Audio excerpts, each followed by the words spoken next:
چلیں اب کچھ تو پکا لیں، ٹائم نکلا جا رہا ہے، کچھ نہ ہونے سے کچھ ہونا بہتر ہے۔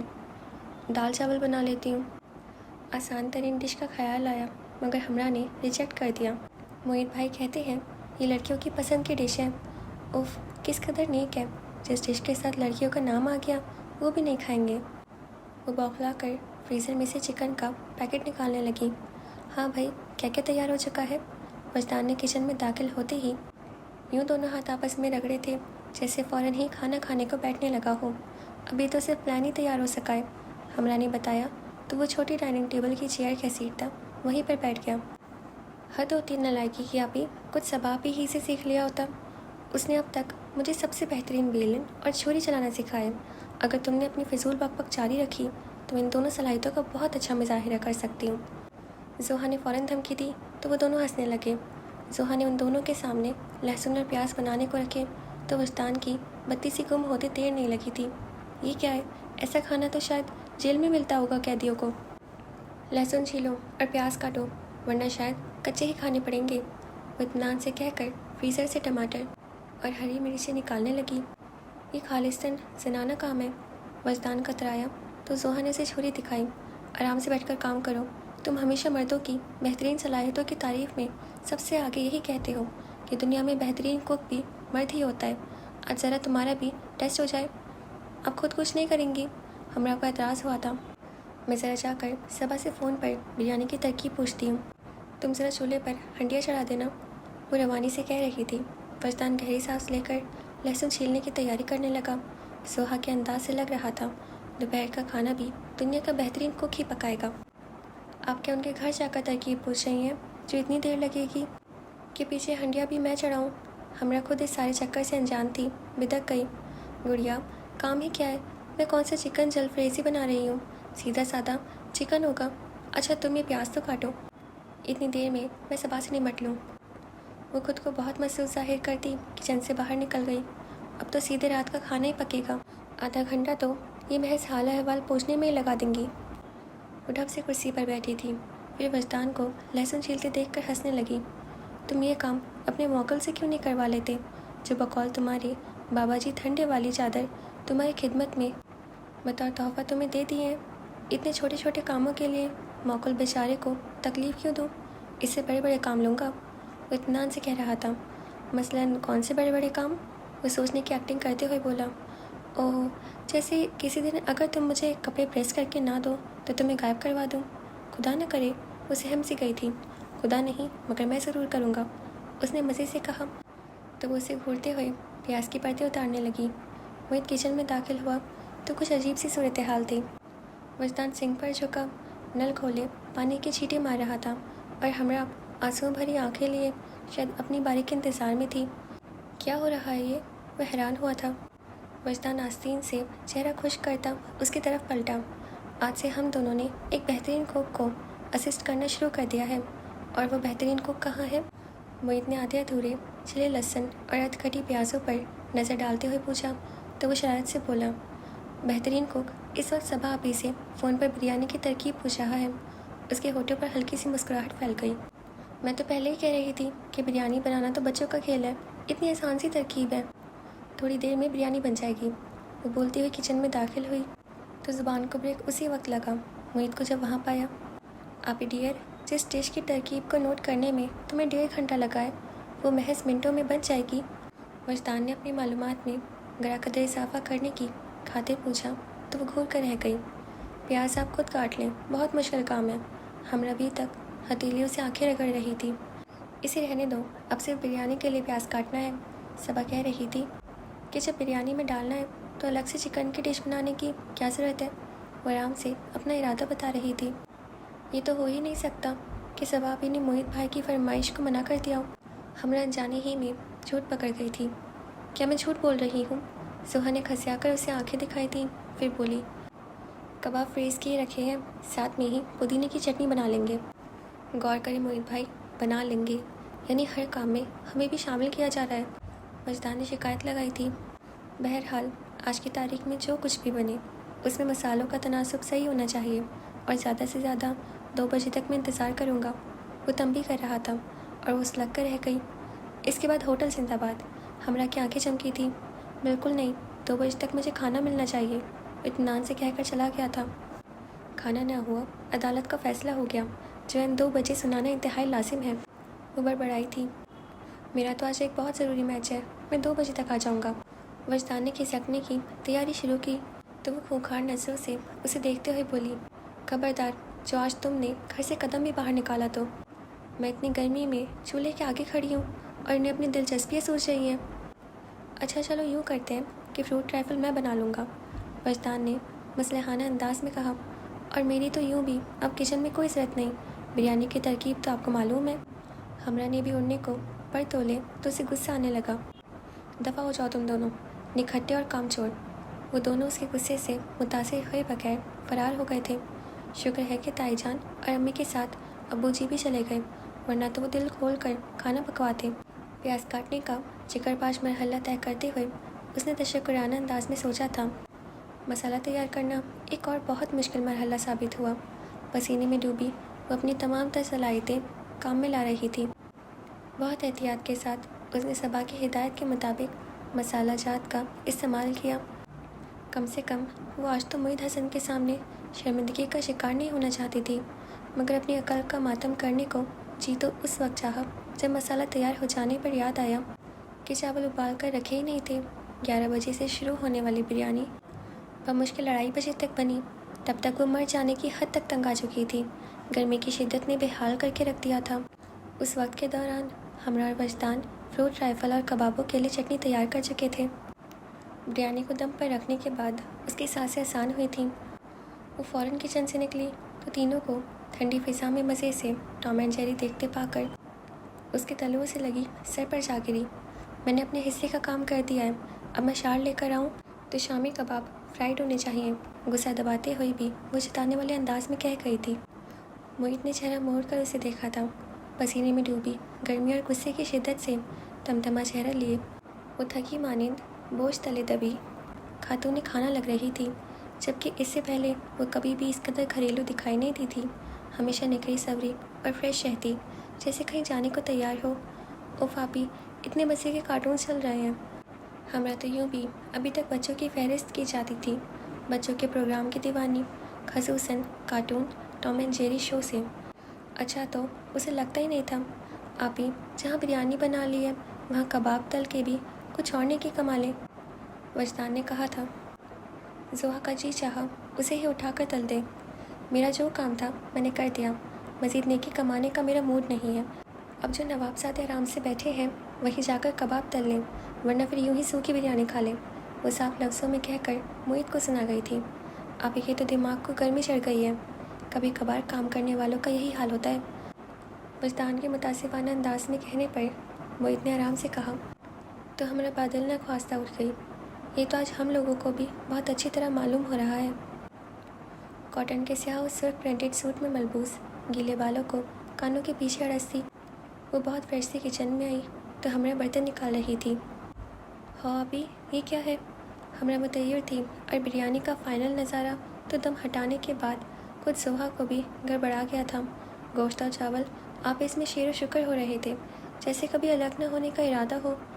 اف، ابھی کچھ دیر پہلے تک تو یہ بالکل صحیح تھے۔ وہ اپنی محنت رائگاں جاتی دیکھ کر اداس ہو گئی۔ چاولوں کو تلے اوپر کرنے کی خاطر چمچہ چلایا تو وہ بھی چاولوں میں چپک کر رہ گیا۔ آدھے گھنٹے سے تو دم پر رکھا ہوا تھا، بیچارے چاول دم نہ لیتے تو اور کیا کرتے؟ ہمراہ نے بغور دیگچی میں جھانکا تھا۔ ویسے آپی بریانی کم اور حلیم زیادہ لگ رہی ہے۔ اچھا اب زیادہ نقص مت نکالو، میں کون سی ماسٹر ہوں کوکنگ میں؟ وہ خود بھی کنفیوز ہو رہی تھی، اوپر سے وجدان کی آمد سونے پر سہاگا ہو گئی۔ میں بھی کہوں اتنی دیر کی ہو رہی ہے؟ بریانی صاحبہ پتیلے کا ساتھ چھوڑنے کو راضی نہیں ہے۔ وہ آتے ہی صورتحال بھاپ چکا تھا۔ بکواس مت کرو وجی، وہ کھجل سی ہو گئی۔ اب جلدی کرو آپی، معید بھائی کا غصہ آسمان کو چھو رہا ہے۔ ٹام اینڈ جیری شو کے بعد اب جیو اسپیشل کی باری آ چکی ہے، جہاں روسٹڈ کیکڑے اور سانپ کی مسالے دار ڈشز دیکھ کر تمہاری بریانی یاد آ گئی تو انہوں نے مجھے کچن کی طرف دوڑایا ہے۔ وجدان کی زبان چرکی کی طرح چل پڑی تھی۔ اسے غصہ تو کیا آتا، الٹا جی متلانے لگا۔ وجی دفعہ ہو جاؤ یہاں سے۔ اس نے چاولوں سے لتھڑا چمچ اٹھا کر دھمکایا تو وہ تبک گیا۔ کیا کرتی ہو آپ ہی؟ اس کی کل بھلا مہینہ بھر کہاں اترے گی شرٹ سے؟ مجھے تو بتائے نا، اسے ڈش میں نکالنا ہے یا ڈونگے میں؟ ہمرا الجھن میں تھی۔ وجدان نے اسے جی بھر کر کھجل کیا تو وہ ہمرا کو خفیف سا گھورنے کے بعد ڈش میں چاول نکالنے لگی۔ ان دونوں کے سامنے یہ خاصا شرمندہ کرانے والا عمل ثابت ہوا، کیونکہ چاول جس حالت میں چمچے کے ساتھ دیگچے سے باہر آ رہے تھے، ڈش میں بھی جیوں کے تیوں رکھے جا رہے تھے۔ فروٹ رائفل، شامی کباب، چٹنی اور پلیٹ کی طرف ہاتھ بڑھتا وہ ٹھٹک گیا تو زوہا نے سانس روک کر کنکھیوں سے اس کی طرف دیکھا۔ سیاہ آنکھوں میں تحیر واضح تھا۔ ڈش میں پڑی چاولوں کی ڈھیروں کو زوہا نے چمچ سے کافی حد تک پھیلا دیا تھا۔ وہ ٹھیک لگنے کے بجائے اور بھی عجیب واضح اختیار کر گئے تھے۔ اوپر سے ان کے اندر سے جھانکتی مرغی کی بوٹیاں اور ہڈیاں بقول وجدان کسی ہارر مووی کا سا سین تھا۔ یہ کیا ہے؟ وہ بے یقینی سے زوہا کو دیکھنے لگا تو وہ گڑبڑا گئی، مگر پھر فوراً ہی خود کو سنبھالتے ہوئے اپنے مخصوص پر اعتماد انداز میں بولی، یہ میں نے بریانی بنائی ہے، بس تھوڑی سی خراب ہو گئی ہے۔ او گاڈ! موہت کو دھچکا سا لگا۔ اس نے سامنے پڑی ڈش کو بغور دیکھا تھا۔ ذہن پر زور دے کر بھی یاد نہیں آیا کہ کبھی تائی جان یا چچی جان میں سے کسی نے ایسی نادر تو نایاب بریانی بنا کر کھلائی ہو۔ پچھلے 4 گھنٹوں سے تمہیں نایاب ڈش تیار کر رہی تھی۔ موہت کو غصہ آ گیا تھا، کبھی جو اس نے کوئی سیدھا کام سر انجام دیا ہو، البتہ الٹے کاموں میں اس کا نام ہمیشہ نمایاں ہوتا تھا۔ اس میں میرا کوئی قصور نہیں، میں نے تو بالکل ٹھیک طریقے سے بنائی تھی۔ ہو سکتا ہے چاولوں کی آپ ہی سے کوئی دشمنی ہو، اس کے گوشت کے ساتھ گڑ جوڑ کر لیا ہو۔ وجدان نے کافی غور و خوف کے بعد نتیجہ نکالا تھا۔ کبھی کوئی ایسا کام بھی کر لیا کرو جو دوسرے کے لیے قابل قبول ہو۔ وہ بے حد سنجیدہ تھا، اس کا دماغ سنسنا اٹھا۔ اس فکرے کے تو کئی معنی نکل سکتے تھے، اور وہ تو یوں بھی وکیل تھا، بنا سوچے سمجھے بولتا بھی نہیں تھا۔ یقیناً یہ ایک جتلانے والا طنز تھا جو زوہا کو چٹکا گیا۔ اس سے پہلے وہ ہمرا اور وجدان کے سامنے کبھی بھی موہت سے نہیں الجھی تھی، مگر اس وقت اس نے کسی مصلحت کا خیال کیے بغیر اپنی پلیٹ پٹک دی اور اٹھ کھڑی ہوئی تھی۔ میں آپ لوگوں کی تنخواہ دار ملازمہ نہیں جو مجھ پر اتنا رعب جما رہے ہو۔ بیہیو زوہا۔ وہ اتنے خاصی ناگواری سے اسے دیکھا تھا، مگر ایک تو اتنی گرمی میں گھنٹوں چولہے کے آگے کھڑے رہنے کا غم، اوپر سے رزلٹ بھی برا ملا تھا، سو دل کو کافی ملال نے گھیر لیا تھا۔ وہ بھی تنک کر بولی تھی، ٹھیک کہہ رہی ہوں میں، مجھے کھانا بنانا نہیں آتا، پھر بھی میں نے بنایا ہے، اور تم لوگ بجائے شکر ادا کرنے کے نقص نکال رہے ہو۔ وہ پاؤں پٹکتی چلی گئی تھی۔ اس کے جانے کے بعد وجدان اور ہمرا نے ہنسنا شروع کر دیا۔ شکر آپ ہی خود ہی چلی گئیں، ورنہ تو ایک جھگڑا ہماری وجہ سے بھی ہوتا۔ میں تو کبھی بھی یہ ڈش کھانے والا نہیں تھا۔ اندازہ کریں کہ ابھی انہوں نے صبح آپ ہی سے پوری ترکیب پوچھ لی تھی، خود سے بناتی تو پھر کیا چیز مر سے وجود میں آتی؟ ہمرا نے موہت کے پلیٹ میں شامی کباب رکھتے ہوئے کہا تو وہ متاسفانہ انداز میں سر ہلا کر کبابوں پر چٹنی ڈالنے لگا۔ اب شدید بھوک کا کچھ تو علاج کرنا ہی تھا۔ البتہ شام کو جب چچی جان نے اس کی بنائی ہوئی ڈش کی رونمائی کی تو اپنا سر پکڑ کر بیٹھ گئی۔ کیا ہوا ہے امی؟ پہلی بار تو سبھی سے ایسا ہی ہوتا ہے۔ وہ منمنائی تھی، اسی لیے کہتی ہوں کہ صرف زبان چلانے سے کچھ نہیں ہوتا، کبھی ذہن بھی چلا لیا کرو۔ چچی جان جل کر بولی تھی۔ انہیں تو یہ فکر کھائی جا رہی تھی کہ موہت کیا سوچ رہا ہوگا۔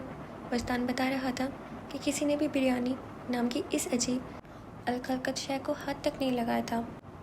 ایک تو آپ بھی نا، پتہ نہیں وہ کون سی مائیں ہوتی ہیں جو اپنی اولاد کی صفحات بیان کرتی نہیں تھکتی۔ وہ روحاسی ہونے لگی۔ ایک تو اتنی گرمی میں 4 گھنٹے چولہے کے آگے جھلستی رہی تھی، اوپر سے وہ تینوں نہ صرف کباب بلکہ فروٹ رائفل کا بھی خاتمہ کر اٹھے تھے۔ نتیجتاً وہ دوپہر سے بھوکی تھی، اور یہاں اتنی محنت اور کام کاٹنے کا کوئی صلہ نہیں مل رہا تھا۔ یہاں ایک صفت مل جائے تو بڑی بات ہے۔ کجا صفات وہ کل سی تھی۔ اوفو، اب بس بھی کریں امی، اور یہ وجہ کے بچے کو تو میں ابھی پوچھتی ہوں۔ عورتوں کی طرح چگلی خوری کی عادت پائی ہے اس نے، وہ اکتا کر بولی، مگر وہ کسی اور ہی تعصب میں تھی۔ پتہ نہیں بچہ کیا سوچ رہا ہوگا۔ کون سا بچہ؟ وہ حیران ہوئی تھی۔ موہت کی بات کر رہی ہوں، کیا سوچ رہا ہوگا؟ کتنی بڑی ہو گئی اور ابھی تک کھانا پکانا نہیں آتا۔ زوہا کی پیشانی پر شکنیں پڑ گئی تھیں۔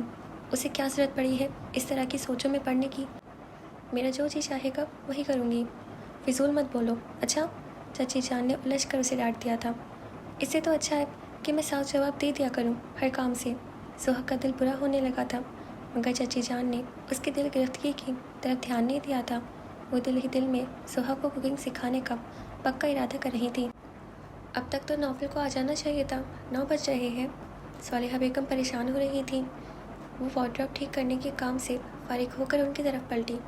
ان کا فون آیا تھا کہ ایک بہت ضروری اپائنٹمنٹ ہے، اور پھر ابھی کچھ دیر پہلے آپ نے بھی تو ان سے بات کی ہے، پھر بھی آپ مطمئن نہیں ہو رہی۔ وہ مسکراتے ہوئے ان کے پاس بیٹھ گئی۔ کیا کروں بیٹا، عادت نہیں ہے نا اس کے انتظار کی۔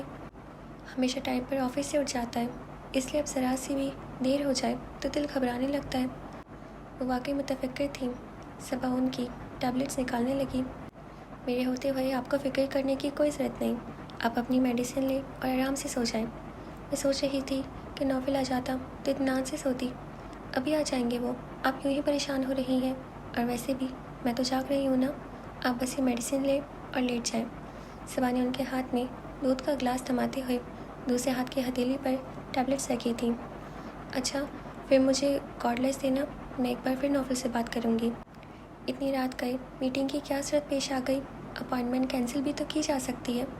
وہ میٹنگ میں ہوں گے امی، کیا پتہ کال ریسیو ہی نہ کریں۔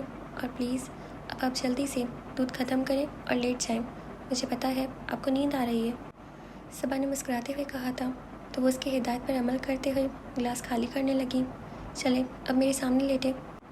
خالی گلاس تھامتے ہوئے اس نے کہا تو صالحہ بیگم نے اس کا ہاتھ اپنے ہاتھ میں لے لیا۔ میں ہمیشہ ڈرتی تھی کہ جانے نوفل کو کیسی لڑکی ملے گی اور وہ میرے ساتھ کیسا سلوک کرے گی، مگر تم نے تو میری تمام فکریں اور خوف ختم کر دیے ہیں۔ نہ صرف نوفل کی زندگی میں رنگ بھر دیے، بلکہ میرا بھی دل جیت لیا ہے۔ ان کے متاسفانہ انداز پر وہ جھیپ سی گئی۔ آپ تو خود اتنی اچھی ہیں امی کہ آپ سے محبت کرنے کو دل چاہتا ہے۔ تمہاری اچھائی میں تو کوئی شک ہی نہیں ہے، ورنہ ایک بہو کے منہ سے ایسے الفاظ سننے کے لیے تو جانے کتنی ریاضت کرنی پڑتی ہے۔ انہوں نے محبت سے اس کا رخسار تھپتھپایا تھا۔ صبا کا دل ٹھہرنے کی بجائے مضطرب ہو اٹھا۔ مجھے اس قدر اونچے منصب پر فائز مت کریں ماما، میرا منصب تو آپ کے بیٹے نے پہلے ہی روز واضح کر دیا تھا۔ اگر میں اتنی ہی اچھی ہوتی تو اچھا ہے کہ اس جنگل میں آپ سے پہلے آپ کا بیٹا گرفتار ہوتا۔ وہ سوچتی گئی، میرے خیال میں ساس بہو نے ایک دوسرے کی بہت تعریفیں کر لیں، اب آپ کو ایک اچھی سی نیند لینی چاہیے۔ صبا نے اپنے لہجے کی آزردگی کو خوشگواریت کا لبادہ اڑاتے ہوئے کہا تو وہ ہلکے سے مسکرا دی۔ ان کی ہدایت پر اسی کی کولنگ کم کرتے ہوئے لائٹ آف کر کے وہ ٹی وی لاؤنج میں چلی آئی۔ بیرونی گیٹ کھولنے کی ذمہ داری تو چوکیدار کے سر تھی، مگر کوریڈور کا داخلی دروازہ صبا ہی کو کھولنا تھا۔ سو وہ ناگواری ہی سے سہی مگر نوفل کے انتظار میں ٹی وی آن کر کے بیٹھ گئی۔ حالانکہ اسے ٹی وی پروگرام سے کوئی دلچسپی نہیں تھی۔ 9 بجتے ہی اس کی پلکیں بوجھل ہونے لگی تھیں، مگر جاگتے رہنے کے لیے اسے یہی مصروفیت سجھائی دی تھی۔ نظر ٹی وی اسکرین پر تھی، جبکہ ذہن تنہائی اور فراغت پاتے ہی اپنی زندگی کے اس بے یقین موڑ میں الجھ گیا تھا۔ یوں ہی بے دل سے سوچتے ہوئے اس کا الجھا بکھرا دھیان ٹی وی سے ابھرتی دلکش آواز نے سمیٹ کر ایک ہی نقطے پر مرکوز کر دیا۔ وہ ابھی ٹی وی اسکرین کی طرف متوجہ نہیں تھی، مگر مگنیہ کی دلکش آواز میں ادا ہونے والا ہر لفظ اس کی سماعت نے اپنے اندر اتار لیا تھا۔ زندگی کچھ نہیں، احساس محبت کے بغیر، جیسے ہو کوئی خلا، جیسے جنگل کی ہوا، کسی نے پہچانا اسے، تیرے قریب میں یہی راز کھلا ہے مجھ پر، آدمی خاک ہے چاہت کے بغیر، زندگی کچھ نہیں، احساس محبت کے بغیر۔ ہاں، زندگی کچھ نہیں، کچھ بھی تو نہیں، اگر محبت نہیں ہے تو۔ اس کی بند آنکھوں کے کونے نم ہونے لگے تھے۔ اور کیا میں تم سے خود کہوں نوفل احمد کہ میں اب تک محبت تو بھری فضا میں سانس لیتی آئی ہوں، گھر سے اس گھر تک کا فاصلہ بھی تو میں نے محبت کے پل پر طے کیا تھا، اور ہوا کیا کہ محبت تو کیا، احساس محبت بھی نہیں، اور وہ تمہاری صحت طراز آنکھوں کا دھوکہ، کتنی کامیابی سے ٹریپ کیا ہے نا تم نے مجھے، کتنے رنگ چھلکتے تھے تمہاری آنکھوں سے، کیسا جادو چھلکتا تھا تمہارے لفظوں سے، میری اتنی کڑی آزمائش۔ مت کرو نوفل احمد، محبت تو میرا اوڑھنا بچھونا ہے، میں تو سر سے پاؤں تک اسی رنگ میں رنگی ہوں، چاہتوں کی خوشبو میں سانس لینے کی عادی ہوں، میری سانسوں پر پہرے مت بٹھاؤ، مجھے بے رنگ زندگی گزارنے کی سزا مت دو۔ وہ شکستگی کی زد میں تھی، بہت معصوم سے مان کے ساتھ گزارے ماہ و سال گزارے تھے اس نے، اب اس قدر سنگ دل شخص کی بے اعتنائی کا سامنا کرنا مشکل کیوں نہ لگتا۔ وہ تو ہمیشہ سے محبتوں کی برکھا میں بھیگتی رہی تھی۔ اچانک کڑی دھوپ کا سایہ بینائی چھیننے کے در پہ تھا۔ گاڑی کے ہارن کی آواز نے اسے چونکایا تو اس نے سیدھے ہوتے ہوئے ہتھیلیوں سے رگڑ کر شکستگی کے نشانات مٹانے کی کوشش کی اور داخلی دروازہ کھولنے کی غرض سے اٹھ کھڑی ہوئی۔ اس کے پہنچنے تک وہ ایک مرتبہ دروازہ کھٹکھٹا چکا تھا۔ صبا نے چابی گھما کر لاک کھول دیا۔ وہ ناک گھما کر اندر داخل ہوا۔ تب تک وہ واپس پلٹ چکی تھی، مگر اس کی خاموشی لاؤنج میں پہنچنے تک ہی تھی۔ ابھی کچھ دیر پہلے تک وہ جس کرب اور شکستگی سے گزر رہی تھی، شاید اس نے یا پھر شاید احساس نے اتنے دنوں سے اندر جو کھولن جمع کر رکھی تھی وہ باہر نکل آئی تھی۔ میں آپ کی ملازمہ نہیں ہوں جو آدھی رات تک نہ صرف آپ کا انتظار کروں بلکہ دروازہ بھی کھولوں۔ ٹائی کی نوٹ ڈھیلی کرتا وہ بے تحاشا چوکا تھا۔ چکن کے پیچ کلر کے سوٹ میں ملبوس، چہرے پر ناگواری کے تاثرات سجائے، وہ بولی بھی بیزاری سے تھی۔ نوفل نے گہری سانس بھری تھی۔ آپ خود کو میری ملازمہ نہیں سمجھتی، میں نے بھی آپ کو اس عہدے پر فائز نہیں کیا ہے، پھر بھی یہ آپ نے نہ صرف میرا آدھی رات تک انتظار کیا بلکہ دروازہ کھولنے کا ناگوار فریض سر انجام دیا۔ پوچھ سکتا ہوں کیوں؟ کوٹ اتار کر بازو پر ڈالتے ہوئے اس نے اپنے مخصوص پرسکون لہجے میں کہا تو وہ گڑبڑا سی گئی۔ خجالت نے لہجہ بھر میں چہرہ تمتما دیا۔ اس کے لہجے کا تمسخر ہوا تو نہیں تھا، یہ صرف امی کی وجہ سے ہے، صرف ان کی پریشانی کے خیال سے۔ وہ بات دقت خود سنبھل پائی تھی۔ لہجے میں مغرور بھر سختی سمو کر کہا، اگر آپ کی یہ مہربانی صرف امی کے لیے ہے تو مجھ سے کیا شکایت ہے آپ کو؟ امی کو انکار کر دیتی، میں نے تو آپ سے یہ خدمت نہیں مانگی تھی۔ وہ چند قدم چل کر اس کے سامنے آ کھڑا ہوا تھا۔ اس کے بلا مقابل نگاہوں سے تمسخر اڑاتا وہ صبا کے لیے آزمائش بننے لگا۔ اس کی نگاہوں کی تپش نے پیشانی عرق آلودہ کر دی تھی۔ اپنی خواہ کی بحث پر اسے خود ندامت آنے لگی۔ اوکے جی، تو ہمارا یہ ایپیسوڈ یہاں پہ ختم ہوتا ہے، اور آج کا ایپیسوڈ تو کافی اچھا تھا۔ بیچاری زوہا کے ساتھ کتنا غلط ہوا، اس نے محنت بھی کری، اس کو کھانا بھی نہیں بنانا آتا تھا اور اس کو کھانے کو بھی کچھ نہیں ملا۔ یہ تو غلط تھا نا، اس نے صحیح کہا تھا نا کہ اس نے ٹرائی تو کرا ایٹ لیسٹ، مطلب وہ بھلے ہی سیکھ رہی تھی، اس کو نہیں آتا تھا، بٹ بیچاری اس کو کھانے کو بھی کچھ نہیں ملا۔ اس کی امی نے بھی اس کو ڈانٹ دیا، ان کو یہ فکر تھی صرف کہ موہت کیا سوچ رہا ہوگا۔ خیر چلے دیکھیں گے آگے کیا ہوگا۔ اور صبا اور نوفل، ہائے ان کا تو میں کیا ہی کہوں، میں بس چاہتی ہوں ان کا جلدی سے سارٹ ہو جائے اور وہ اپنی غلطی جلدی سے ایکسیپٹ کر لے اور وہ دونوں پھر ہیپی رہے۔ اور آپ پلیز ہمارے چینل کو سبسکرائب کر دیجیے۔ اب ہم آپ سے کل ملیں گے، اور آپ اپنا خیال رکھیے گا اور ہمارے اکاؤنٹ کو پلیز فالو کر لیجیے، اور خدا حافظ۔